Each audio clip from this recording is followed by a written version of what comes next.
Hello everyone, welcome back to my YouTube channel study Mauka. देखिए, आज की इस वीडियो में हम क्लास 6 साइंस का चैप्टर पढ़ने वाले हैं, भोजन के घटक। भोजन के क्या क्या घटक हैं, यानी कि भोजन के अवयव क्या क्या हैं। तो देखिए, भोजन जो है वो अलग अलग एरिए का, अलग अलग क्षेत्रों में अलग अलग प्रकार का भोजन खाया जाता है। और भोजन में हो सकता है कि किसी को कुछ पसंद हो और किसी को कुछ पसंद हो। भोजन में चपाती, दाल और बैंगन का भरता हो सकता है, तो वहीं दूसरी तरफ देखें तो चावल, सांभर या भिंडी भी हो सकती है। यानी कि अलग अलग एरिया का भोजन क्या होता है, अलग अलग होता है। इसके अलावा अन्य भोजन में अप्पम, मछली तथा सब्जियां हो सकती हैं। लेकिन जो ये भोजन होता है ना, इसका जो एक प्रकार से देखा जाए भोजन बनता है, ये कच्ची सामग्री चाहिए होती है इसके लिए। तो जो कच्ची सामग्री होती है वो उसमें क्या क्या घटक होते हैं उसके बारे में पढ़ते हैं। प्रत्येक व्यंजन जो होता है वो कच्ची सामग्री से बना होता है, और कच्ची सामग्री जो कि पादपों से प्राप्त होती है। देखिए, अलग अलग क्षेत्रों में अलग अलग व्यंजन पाए जाते हैं। जैसे कि पंजाब के उदाहरण के लिए तो मक्के की रोटी यहाँ पर अन्न के रूप में, और राजमा दाल के रूप में, तथा सब्जियाँ सरसों का साग खाया जाता है। और अन्य व्यंजन यहाँ के दही तक ही हैं। जबकि आंध्र प्रदेश में चावल ज़्यादा खाया जाता है, और वहाँ पर अरहर की दाल तथा रसम यानी चारू और कुंदरू सब्जियां और मट्ठा घी अचार, ये से ऐसी चीज़ें खाई जाती हैं। तो यानी कि मैंने पहले ही बताया कि अलग अलग क्षेत्रों में अलग अलग प्रकार का भोजन हो सकता है। अब देखिए, जो भोजन है उसमें अलग अलग घटक होते हैं। जैसे कि कच्ची सामग्री के संघटक क्या हैं, तो इस कच्ची सामग्री में हमारे शरीर के लिए कुछ आवश्यक घटक होते हैं जो कि हमारे शरीर को पोषण देते हैं। यानी कि हमारे शरीर में एक प्रकार से देखा जाए तो पोषक का कार्य करते हैं। और हमारे भोजन में मुख्य पोषक जो हैं वो पाए जाते हैं आपका कार्बोहाइड्रेट, प्रोटीन, वसा, विटामिन तथा खनिज लवण। अब ट्रिक याद रखें, एक प्रोचिका खनिज यानी कि प्रोटीन, चिकनाई, कार्बोहाइड्रेट, विटामिन और खनिज तथा जल। इसके अलावा हमारे भोजन में रुक्षांश तथा जल भी शामिल है, जिनकी हमारे शरीर को क्या है, आवश्यकता है। अब देखिए, जो भोजन है उसमें हम इन पोषक पदार्थों की उपस्थिति का पता कैसे लगाएंगे। इसके लिए अलग अलग परीक्षण, रासायनिक विधियाँ हैं। तो कार्बोहाइड्रेट, प्रोटीन तथा वसा के परीक्षण के लिए हम अलग अलग परीक्षण को देखते हैं। चलिए देखिए। अब देखिए, कार्बोहाइड्रेट जो होते हैं वो अलग अलग प्रकार के होते हैं। बेसिकली वैसे हमारे जो भोजन में पाए जाते हैं वो भी मुख्यतः कार्बोहाइड्रेट मंड तथा शर्करा के रूप में होते हैं। अब देखिए, मंड के परीक्षण के लिए हमें क्या करते हैं, हमें इनके परीक्षण के लिए सब देखिए, हमें इनके परीक्षण के लिए ज़रूरत होगी कुछ विलयनों की। तो जो हम कार्बोहाइड्रेट का परीक्षण कैसे करेंगे कि हमारे भोजन में उपस्थित है अथवा नहीं। मंड के परीक्षण के लिए खाद्य पदार्थ लेना है और या कच्ची सामग्री की अल्प मात्रा लेंगे। उसमें तनु आयोडीन यानी कि एक पतला कम सांद्रता वाला आयोडीन विलयन 2 या 3 बूंदें डालेंगे, जिससे खाद्य पदार्थ के रंग में होने वाले परिवर्तन को देखेंगे। अगर ये नीला या काला हो गया है तो ये जो है वो मंड की उपस्थिति को दर्शाता है। भोजन में मंड पाया जाता है, ये इसकी उपस्थिति को दर्शाएगा। अब देखिए, प्रोटीन के लिए क्या परीक्षण है। तो प्रोटीन का परीक्षण करने के लिए हमें क्या करना पड़ता है कि प्रोटीन के परीक्षण के लिए किसी खाद्य पदार्थ की थोड़ी मात्रा लेंगे। यदि खाद्य पदार्थ ठोस है ना, तो उसको पहले पेस्ट बना लेंगे अथवा उसका चूर्ण बना लेंगे। फिर खाद्य पदार्थ की थोड़ी मात्रा को पीस कर या मसल कर उसके चूर्ण को एक साफ़ परख नली में डालेंगे और 10 बूंद जल डालकर उसे अच्छी तरह हिलाएंगे। अब देखिए, ड्रॉपर की सहायता से परख नली में 2 बूंद कॉपर सल्फेट का ब्लेंड डालेंगे तथा 10 बूंद कास्टिक सोडा का विलेन डालेंगे और अच्छी तरह हिलाकर कुछ मिनट के लिए परखनली को रखेंगे। अगर देखिए, परखनली का पदार्थ जो है वो बैंगनी रंग का हो गया, तो बैंगनी रंग जो है वो खाद्य पदार्थ में प्रोटीन की उपस्थिति को दर्शाता है। अब देखिए, बसा के लिए परीक्षण। तो बसा का परीक्षण सिंपल है, क्योंकि हम खाद्य पदार्थ की मात्रा लेंगे और इसे कागज़ के टुकड़े में लपेट कर कूटेंगे। लेकिन ध्यान रहे कि कागज़ ना फटे, इस तरीके से कूटना है। यदि कागज़ पर तेल के धब्बे हमें दिखते हैं तो वो भोजन में बसा की उपस्थिति को दर्शाता है।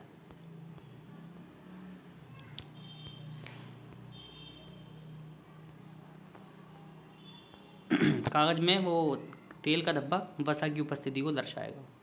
अब देखिए, अलग अलग पदार्थ और भी खाद्य पदार्थ पाए जाते हैं। जैसे कि हमने 3 पोषकों की बात की, कार्बोहाइड्रेट, प्रोटीन तथा वसा के लिए खाद्य पदार्थों का परीक्षण किया। विटामिन तथा खनिज लवण जैसे अन्य पोषक जो हैं वो भी हमारे शरीर खाद्य पदार्थों में उपस्थित रहते हैं, जो कि हमारे शरीर को आवश्यक होते हैं। विभिन्न पोषक हमारे शरीर के लिए क्या करते हैं। तो देखिए, जो ये पोषक हैं ये हमारे शरीर के लिए क्या करते हैं। तो बेसिकली जो आपके कार्बोहाइड्रेट्स होते हैं ना, वो मुख्य रूप से हमारे शरीर को ऊर्जा प्रदान करते हैं। और वसा से भी हमें ऊर्जा मिलती है, लेकिन कार्बोहाइड्रेट जो है आपका मूलतः ऊर्जा प्रदान करने का कार्य करते हैं। कार्बोहाइड्रेट की तुलना में वसा की समान मात्रा से हमें अधिक ऊर्जा प्राप्त होती है। वसा और कार्बोहाइड्रेट भोजन को ऊर्जा देने वाला भोजन कहते हैं, यानी कि जिसमें कार्बोहाइड्रेट और वसा पाई जाएगी, ऐसा भोजन ऊर्जा देने वाला भोजन कहलाता है। कार्बोहाइड्रेट की देखिए कुछ स्रोत यहाँ पर दिए गए हैं, जैसे कि मक्का हो गया, आम, तरबूज, गन्ना, पपीता, आलू, शकरकंदी, गेहूँ, चावल, बाजरा, ये कुछ खाद्य सामग्री हैं जो कि कार्बोहाइड्रेट के अच्छे स्रोत हैं। तथा देखिए वसा की अगर स्रोतों की बात करूं तो वसा के स्रोत में आपका देखिए मूंगफली, नारियल का तेल, सोयाबीन का तेल, सरसों का तेल, सूरजमुखी का तेल, यानी कि चिकने पदार्थ हो सकते हैं।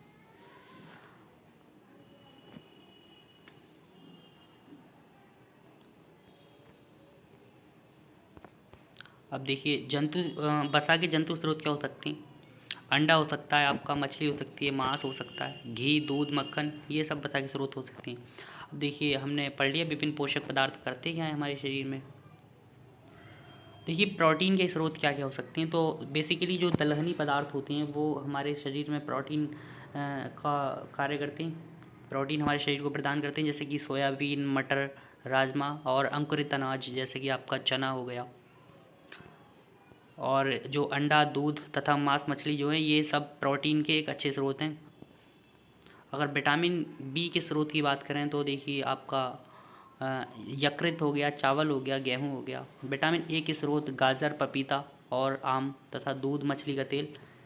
विटामिन ए हमारी आंखों के लिए बहुत ही फ़ायदेमंद होता है, इनके बारे में अभी आगे डिस्कस करेंगे। विटामिन सी के स्रोत, तो विटामिन सी बेसिकली खट्टे पदार्थ जो होते हैं उसमें पाया जाता है, जैसे कि नींबू, आंवला, मिर्च, अमरूद, संतरा, टमाटर। विटामिन डी के कुछ स्रोत, विटामिन डी देखिए अंडे, मांस, मछली और दूध, मक्खन में पाया जाता है।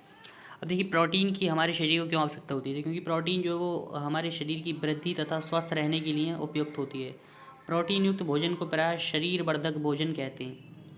विटामिन जो है वो रोगों से हमारे शरीर की रक्षा करते हैं। विटामिन हमारी आँख, अस्थियों, दांत और मसूड़ों को स्वस्थ रखने में सहायता करते हैं। विटामिन अलग अलग प्रकार के हो सकते हैं जिन्हें अलग अलग नामों से जाना जाता है। Vitamin A, vitamin B, vitamin C, vitamin D और विटामिन ई तथा के। विटामिन बी तो हालांकि इनका एक बिग बड़ा सा कॉम्प्लेक्स है, विटामिन B1, B2 ऐसे करके इनके अनेकों विटामिन पाए जाते हैं।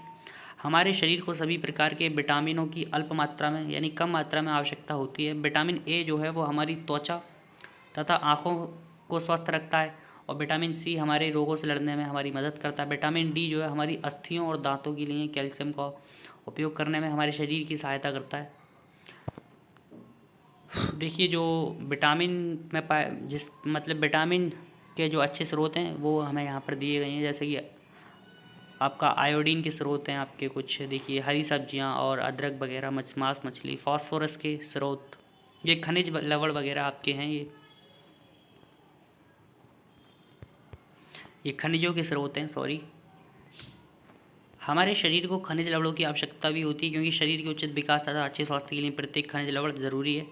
अधिकांश खाद्य पदार्थों में एक से अधिक पोषक होते हैं। कैल्शियम के स्रोत की अगर बात करें देखिए तो आपका अंडा और दूध सबसे मस्त स्रोत हैं, जो कि हमारी हड्डियों और दांतों के लिए आवश्यक होता है। इन पोषकों के अलावा हमारे शरीर को आहारी रेशों तथा जल की भी आवश्यकता होती है। आहारी रेशे रुक्षांश के नाम से जाने जाते हैं। हमारे खाने में रुक्षांश की पूर्ति मुख्यतः पादप उत्पादों से होती है। रुक्षांश के मुख्य स्रोत जो हैं वो खाद्यान्न और दाल, आलू, ताजे फल और सब्जियां हैं। रुक्षांश हमारे शरीर को कई पोषक प्रदान नहीं करते, फिर भी ये हमारे भोजन का आवश्यक अवयव हैं, इसका आयतन बढ़ा देते हैं। रुक्षांश बिना पचे भोजन को बाहर निकालने में हमारी क्या करता है, मदद करता है। देखिए जल भोजन में उपस्थित पोषकों को अवशोषित करने में, जल क्यों आवश्यक है, तो क्योंकि जल जो है वो भोजन में उपस्थित पोषकों को अवशोषित करने में हमारी बॉडी की हेल्प करता है, और ये कुछ अपशिष्ट पदार्थों जैसे कि यूरिन तथा पसीने को शरीर से बाहर निकालने में हेल्प करता है।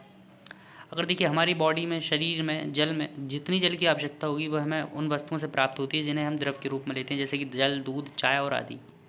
इसके अलावा हम जो भोजन पकाते हैं उसमें भी पानी का प्रयोग किया जाता है।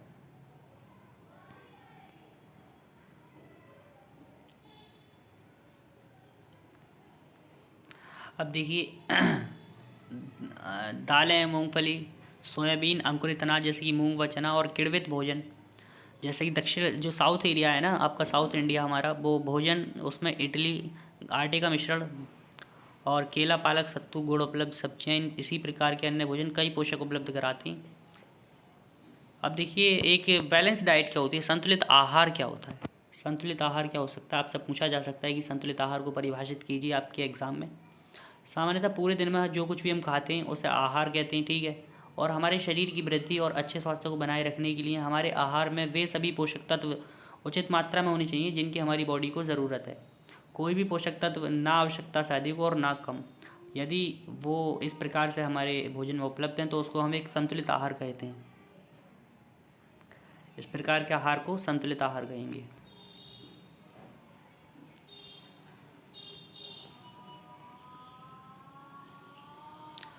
अब देखिए यहाँ पर बताया गया है कि पकाने से भोजन का स्वाद बढ़ता है तथा इसे पचाने में आसानी होती है। इसके साथ साथ पकाने में कुछ पोषक तत्वों की हानि भी हो सकती है।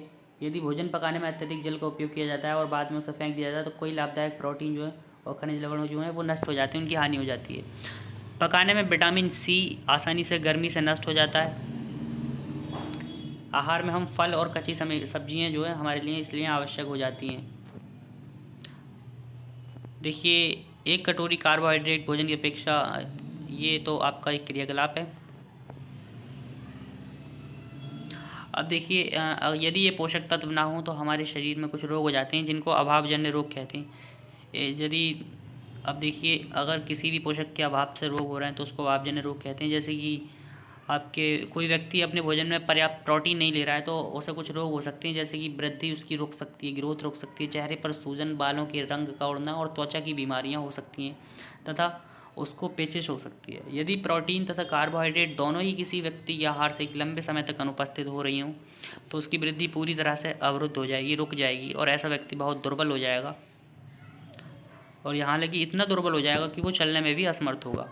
विभिन्न विटामिन जो होते हैं और खनिज लवणों के अभाव से विभिन्न रोग अथवा विकृतियाँ हो सकती हैं, जैसा कि आपका एक टेबल में दर्शाई गई हैं।